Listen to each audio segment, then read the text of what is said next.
guys, if you're watching this, odds are you or someone you know is planning a wedding and needs a little bit of help. Hi, I'm Elise. I own a wedding planning company called Our Own Table Co, where I share free tips, tricks, resources, guides, and unique ideas on all of my social channels, so make sure you follow along there as well. If that sounds like something you'd be interested in, hit that subscribe button and join our community that we are growing every single day.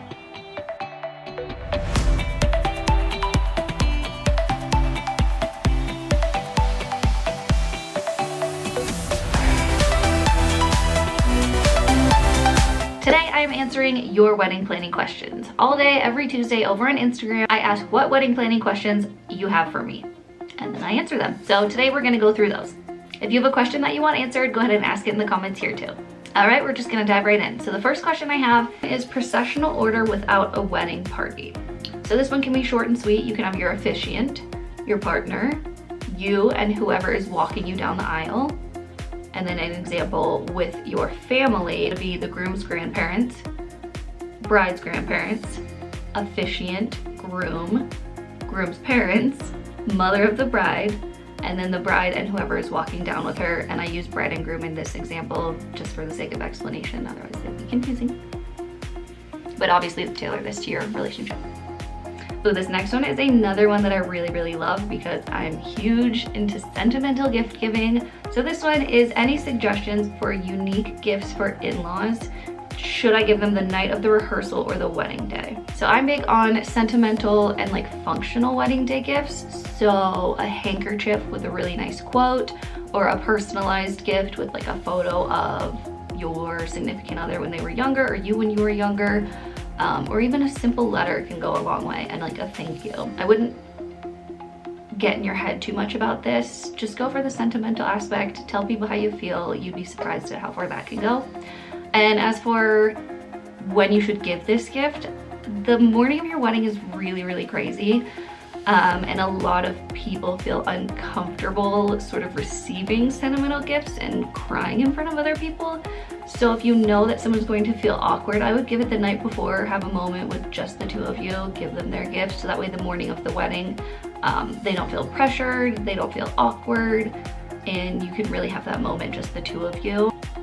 And then that also helps with crying and makeup and trying to redo things and do touch-ups. So I would probably do it the night before. Next question is, we're doing our grand entrance at cocktail hour. How should I transition to dinner? So this is really fun, and I'm seeing a lot of couples do this now where they want to enjoy cocktail hour, they want to enjoy their wedding day, they want to party with their guests for as long as they can. So lots of couples are opting to do their grand entrance at cocktail hour. So a way that you can transition this into dinner, you and your partner can do your welcome speech at the end of cocktail hour and say, everyone please follow us to the reception space to continue the celebration. Or you can have your DJ announce, hey everyone, it's almost time for dinner, follow the couple into the reception space. Those are the two options that I probably do.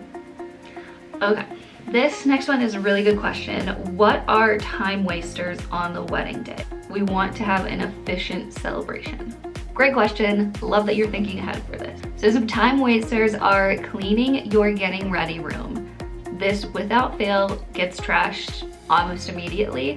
I would assign bridesmaids, groomsmen, anyone that you're getting ready with, I would have them do a lap every 30 minutes and clean and tidy things so you don't have to do it all at once. Another one is waiting until the day of to steam attire. Do it the night before, do it the week of, leave it hanging, make sure nothing has creases. I would say bring a steamer just in case to do a little touch-ups, but don't save it until the wedding day if at all possible. Another one is running around to sort of wrangle your friends and family for photos. I would let them know ahead of time, your grouping is going to be at this time. I need you to stay in this area from this time to this time. We're gonna be doing photos after the ceremony. Please stay close. You'd be surprised at how often people run off. They wanna get a drink, they wanna get a snack, they wanna go to the restroom, and then photos that should have taken 30 minutes are taking an hour and 15 minutes. So really communicate the importance of being there for photos and assign 2 to 3 runners. If people sort of run off, they can go grab them for you. Okay, so this next one I get asked a lot as well, and that is the best way to cut cost but not the quality. And you've probably heard this answer. I'm sorry, I don't have a different answer for you, but cut your guest count. really go through and fine tune before you send out those save the dates and invites, and really narrow it down and be specific and intentional with your guest count. It makes a difference, I promise. Another great way to ensure that you are cutting your budget and you're not losing quality is just to repurpose your decor throughout the space. So you can transition your ceremony decor to your cocktail hour to your reception space. And this is pretty seamlessly done. I do this at the majority of my weddings. We don't want decor to just be hanging out outside. You've spent a lot of money on that. So we really transition it throughout the space, and yeah, transition your decor and have a team. If you don't have a planner, have a team of your friends and family that can do this for you. Okay, this next question is great too. What's something that takes up budget that most people forget about? Great question. So the first one is alterations. They can really add up, especially if you're piecing together different aspects of different dresses, if your dress requires a lot of significant alterations, and suiting as well. So alterations is a big one there. Next one is vendor tips. A lot of people don't think about this, but check your contracts to see if your tip and gratuity is included. Otherwise, have cash tips prepared for the day of, and these can add up as well. Another one is gifts for your wedding party, your partner, your parents, gifts for everyone. There's a lot of gift giving on wedding days, and that can add up too if you have a larger bridal party, or even if you don't. Like that's a lot of gifts. Everyone wants to like treat their partner in their wedding party, and I totally get it, but it adds up quickly.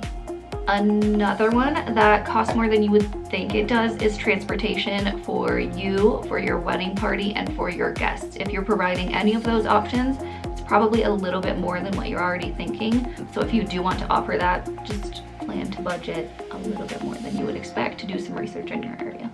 And this last one is the most overlooked item on this list, and that is your rehearsal dinner. That can be a significant cost. You are paying for a lot of the times food and drink and an event space for upwards of 30, sometimes 50 people. This is a large cost that a lot of people don't account for in their general wedding budget, and it's a significant expense. That was it for today's video. Again, if you guys have a question that you want answered, feel free to ask them below in the comments or over on Instagram every Tuesday. As always, congrats if you're newly engaged or think you might be getting engaged soon. I'll be posting new videos every week, so make sure you subscribe to follow along and follow all of our other social channels. We have some really fun stuff coming.